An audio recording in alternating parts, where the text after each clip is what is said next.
पार्वती, अब उसके हाथ पीले करने का समय आ गया है। पर हमारी आनंदी तो अभी सिर्फ 9 साल की है। अभी तो उसके पढ़ने, लिखने और खेलने कूदने के दिन हैं।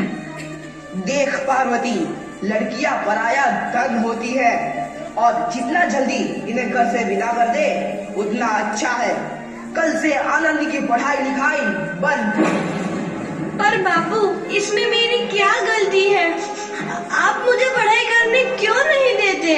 तेरी गलती है कि तू एक लड़की है। लड़का होती तो क्या बापू? लड़का होती तो क्या? ए लड़की, ज्यादा जबान ना चला, नहीं तो जबान हलक से खींचकर बाहर निकाल दूंगा। बापू, मैं पढ़ लिख कर कुछ बनना चाहती हूँ। मेरी पढ़ाई ना रोको बापू। आनंदी, तुझे पढ़ना है तो पढ़, लेकिन सारी उम्र बाप की छाती पर यूं बोझ बनकर ना बैठ। पर बापू, अभी तो मेरी उम्र पढ़ाई लिखाई की है। मुझे पढ़ लिख कर डॉक्टर बनना है।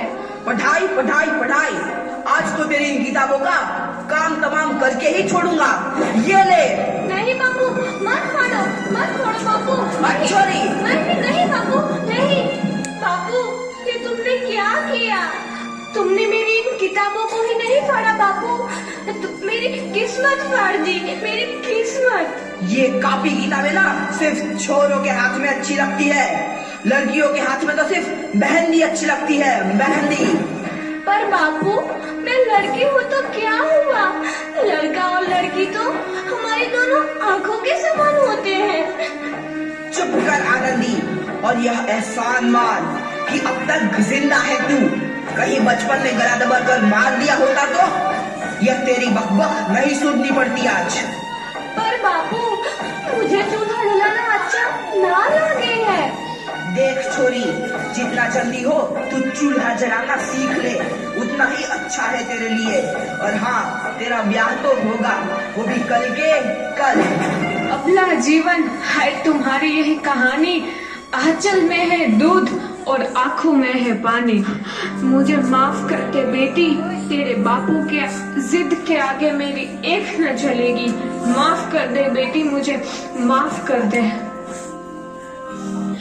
इस प्रकार मात्र 9 वर्ष की छोटी उम्र में आनंदी का विवाह गोपाल राव जोशी से हो गया। बाल विवाह एक सामाजिक कुरीति है और इस कुप्रथा का शिकार होना पड़ा आनंदी को। 5 वर्ष बाद आनंदी 14 साल की हो गई है।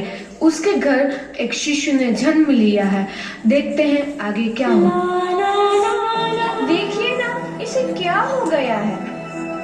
इसका माथा तो अंगार की तरफ तप रहा है। इसे तो बहुत तेज बुखार है। आप बिना कुछ भी बोलते हैं, दीजिए मुझे। माधव, जल्दी से वैद्य जी को बुला के लाओ। जी, अभी बुला के लाता हूँ। ये तुम क्या कर रही हो आनंदी?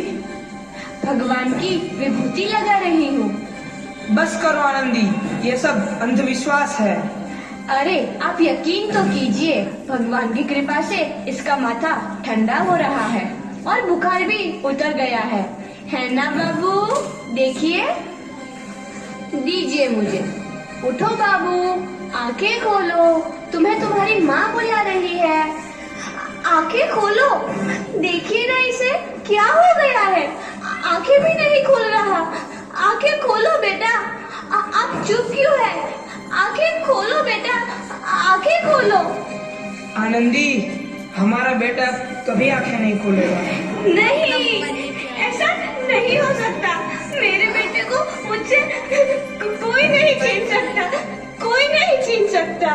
पागल मत बनो आनंदी। माधव,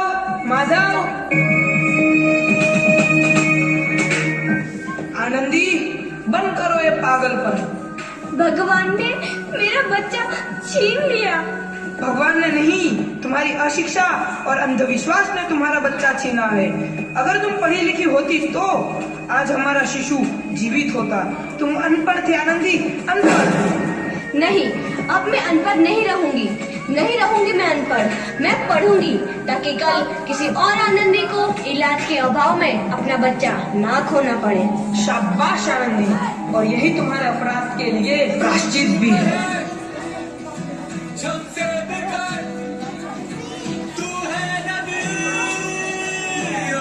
आनंदी, तुम्हारी 12वीं का परिणाम आ गया है। तुमने पूरे कॉलेज में प्रथम स्थान अर्जित किया है। आनंदी, तुम्हारी मेहनत रंग लाई है।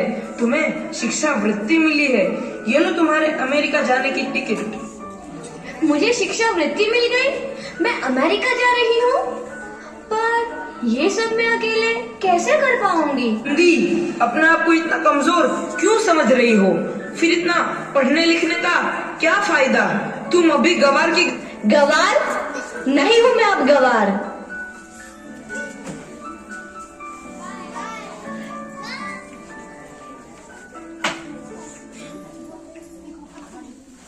इस प्रकार 7 अप्रैल 1883 को आनंदी अमेरिका के पेंसिल्वेनिया के लिए रवाना हुई और 3 साल बाद उन्होंने डॉक्टर ऑफ मेडिसिन की उपाधि प्राप्त कर ली।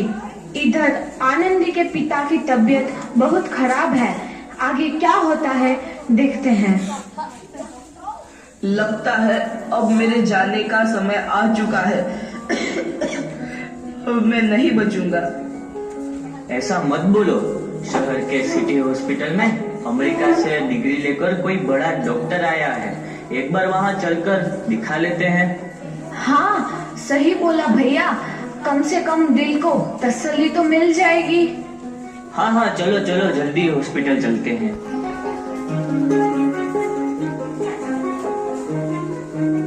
इस मरीज इस प्रकार 7 अप्रैल 1883 को आनंदी अमेरिका के पेंसिल्वेनिया के लिए रवाना हुई और 3 साल बाद उन्होंने डॉक्टर ऑफ मेडिसिन की उपाधि प्राप्त कर ली। इधर आनंदी के पिता की तबीयत बहुत खराब है। आगे क्या होता है देखते हैं। लगता है अब मेरे जाने का समय आ चुका है। अब मैं नहीं बचूंगा। ऐसा मत बोलो। शहर के सिटी हॉस्पिटल में अमेरिका से डिग्री लेकर कोई बड़ा डॉक्टर आया है। एक बार वहाँ चलकर दिखा लेते हैं। हाँ, सही बोला भैया। कम से कम दिल को तसल्ली तो मिल जाएगी। हाँ हाँ, चलो चलो जल्दी हॉस्पिटल चलते हैं।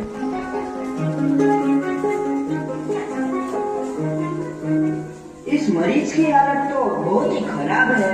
कोई चमत्कार ही इसे बचा सकता है। ऐसा मत बोलो भाई। डॉक्टर साहब कब तक आ जाएंगे? लो आ गई डॉक्टर मैडम। डॉक्टर मैडम जल्दी देखिए, मरीज की हालत बहुत ही खराब है।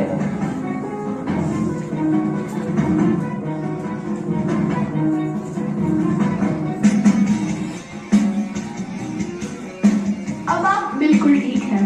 मौत के मुंह से आपको बचाया है डॉक्टर मैडम ने। डॉक्टर साहब ने मुझे बचा लिया। मुझे मिलना है डॉक्टर साहब से।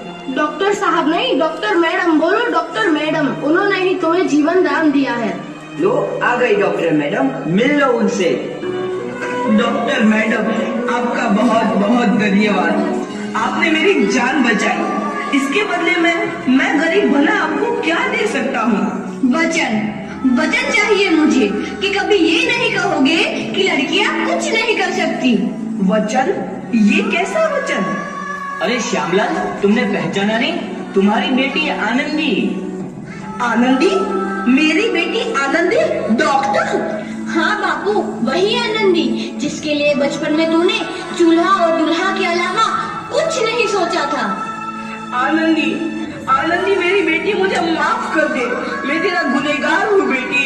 नहीं नहीं बापू, वही आनंदी जिसके हाथ पीले करके तुम उसकी सारी जिंदगी काला कर देना चाहते थे। माफ कर दे मुझे मेरी बच्ची, माफ कर दे। मैं तेरा अपराधी हूँ मेरी बच्ची, माफ कर दे। नहीं बापू, मैंने तो तेरा एहसान चुकाया है। याद है ना अपना एहसान जो बचपन में तुमने मुझ पर किया था? ताने सुना सुना कर जीते जी मार डाला था मुझको। अब बोल, और किस किस को मारेगा? आनंदी बेटी, मुझे माफ कर दे मेरी बच्ची।